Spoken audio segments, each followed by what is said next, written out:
For today's video guys, ay gagawa tayo ng damit ng aking mga dolls. Bali dalawa sila ni Barbie na gagawan ko ngayon. So bali itong doll na hawak ko ay from MGM Entertainment, Best Friend Forever. So yun na nga, naghanap-hanap ako ng medyas ng aking anak na wala ng pares.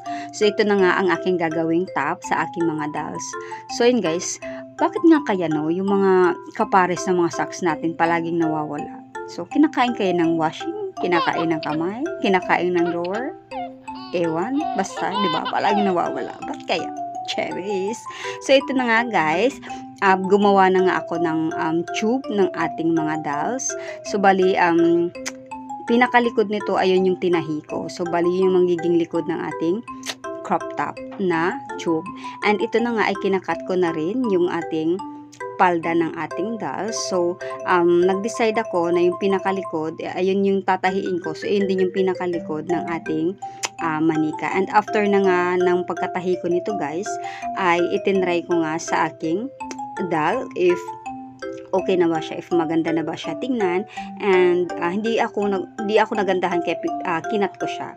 So, ito na yung kinalabasan niya. Pero, apakapangit ng likod guys, as in visible masyado yung tahi.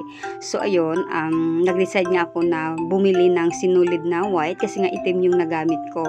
So ito na, naggawa ulit ako ng top, crop top tube ng aking mga dolls, and tinuloy-tuloy ko na ulit yung pagtatahi para naman hindi na nga kita yung tahi sa likod. So ito na, ayan, and ito naman ay yung palda na guys. So, gumawa na rin ako ulit. Hindi na nga yung una kong ipinasot kasi ang pangit nga niya tingnan. So, bali yung tahi nito ay sa side na. And ayan yung kinalabasan niya. Super cute niya and hindi nakita yung tahi niya. So, ayun naman, walang design. Sobrang plain. So, naghanap-hanap ako na pwede kong magamit. And ito na nga guys, yung aking ginamit. Yung marker ng aking anak.